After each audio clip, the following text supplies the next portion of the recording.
Sebuah peringatan yang ditujukan untuk menjaga keselamatan masyarakat masih saja banyak yang dilanggar. Alasannya hanya untuk kesenangan tersendiri tanpa memikirkan bahaya dan risikonya.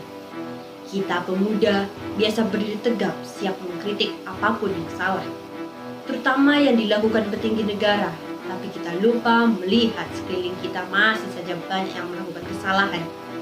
Harusnya juga perlu dikritik untuk kesejahteraan masyarakat bersama. Sekejap kita lupa apa yang ada di dekat kita, karena kita terlalu sibuk memikirkan kritik untuk pemerintah, berkuar-kuar komen di sosial media, tanpa kita peduli apa yang dilakukan masyarakat di sekeliling kita.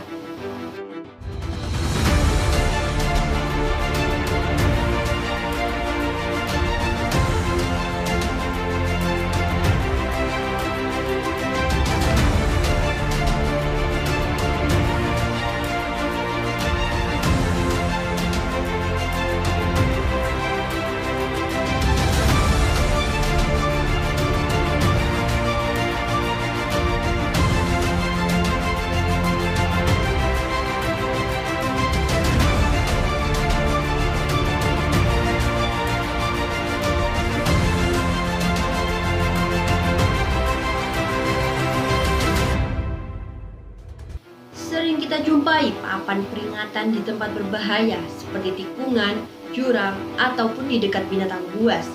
Tujuannya untuk menandakan bahwa adanya bahaya dan mencegah terjadinya tragedi ataupun kematian. Pemerintah memberikan papan peringatan bahaya di dekat sungai seperti larangan memancing, berenang, dan mandi bertujuan untuk keselamatan masyarakat sendiri. Tetapi masyarakat kerap sekali tidak mematuhi.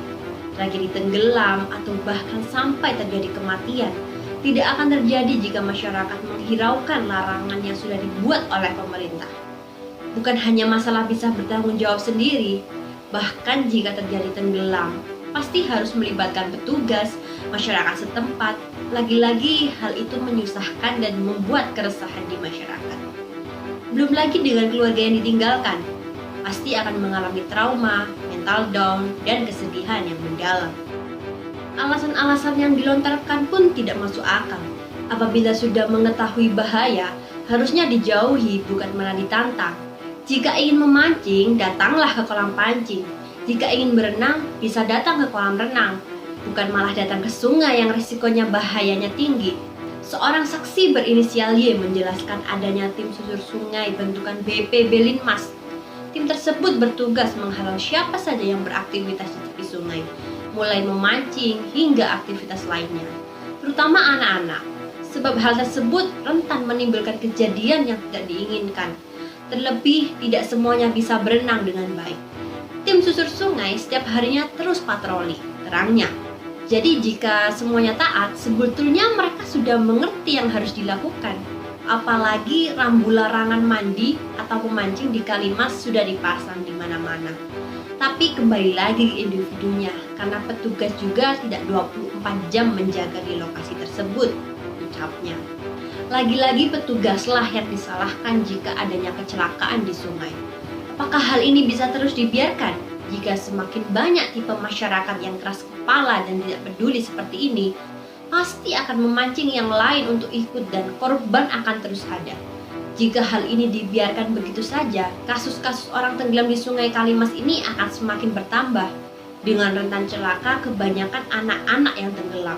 Jika alasan orang yang sudah dewasa bisa tanggung jawab atas keselamatan sendiri, lantas bagaimana dengan nasib anak-anak? Anak-anak terpancing dengan keramaian sehingga ikut ke sungai, tanpa mereka tahu bahaya dan resikonya. Siapa yang akan bertanggung jawab atas keselamatannya? Saya akan mencoba menganalisis peristiwa tersebut menggunakan teori interaksi simbolik yang penggagasnya yaitu George Herbert Mead dan kemudian dilengkapi oleh Herbert Blumer. Dalam pandangan teori interaksi simbolik, segala sesuatu yang ada di dalam kehidupan manusia mempunyai makna simbolik. Makna-makna ini tidak datang dengan sendirinya, melainkan dihadirkan dan kemudian disepakati dan dijadikan simbol. Simbol di sini dipahami sebagai tanda yang mengandung kesepakatan makna. Oleh sebab itu, perilaku manusia baik sebagai individu maupun kelompok bertitik tolak dari makna-makna simbolis dari objek itu tadi. Sebagai contoh, ada sebuah simbol lingkaran dengan tanda gambar yang berenang dicoret. Tanda itu adalah simbol yang disepakati bermakna larangan untuk berenang di seputar tempat itu. Kesepakatan ini diyakini sudah bersifat universal.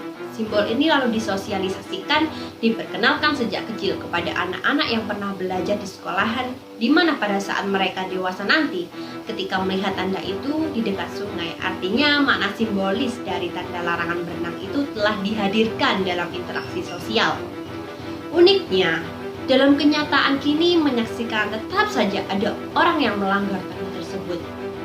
Teori interaksi simbolik berusaha memahami fenomena sosial ini dengan mengkaji bagaimana masyarakat lingkungan Kalimas tadi memahami simbol-simbol larangan berenang, larangan memancing, atau larangan mendekati sungai Kalimas tersebut.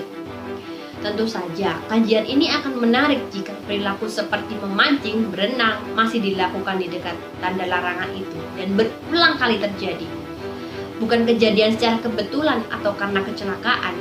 Tindakan repetisi seperti itu akan memperkuat tentang adanya pemaknaan yang benar-benar telah bergeser di benak pelaku terhadap suatu simbol.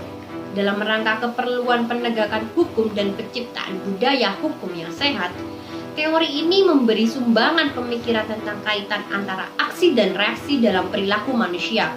Masyarakat itu tahu benar makna gambar dilarang berenang yang udah dicoret. Tanda itu ditujukan kepada umum. Subjek normanya adalah setiap orang, operator normanya adalah larangan. Objek normanya adalah berenang, kondisi normanya adalah di sepanjang jalan tersebut. Karena tidak ada keterangan waktu larangan berenang, seharusnya dipahami tidak ada aksi yang tidak diberi reaksi. Hal itu dapat dilihat misalnya karena ada warga yang memancing di dekat tanda tersebut. Warga yang lain hingga anak-anak menjadi berani juga untuk bermain hingga berenang, memancing di tempat yang sama. Mereka memberi makna yang baru terhadap simbol larangan tersebut, bahwa tanda itu menjadi tak berlaku apabila ada banyak warga yang memancing dan berkumpul di sana. Teori interaksi simbolik dalam konteks tulisan ini menunjukkan bahwa perilaku menyimpang yang diperagakan oleh siapapun jika dibiarkan tanpa dikoreksi dalam kurun waktu tertentu akan menghadirkan makna simbol baru. Tanda-tanda larangan menjadi hilang makna asalnya karena terkikis oleh akibat interaksi sosial yang berulang. Dari aksi-aksi individual penciptaan budaya hukum yang sehat dan skala yang luas, wajib juga dimonitori oleh penegakan disiplin dalam budaya hukum. Dan itu bisa disimbolkan dari perilaku sederhana seperti dengan tidak memberikan contoh memancing di tempat yang terlarang atau berenang di tempat yang terlarang. Sekian video ini dari saya. Wassalamualaikum warahmatullahi wabarakatuh.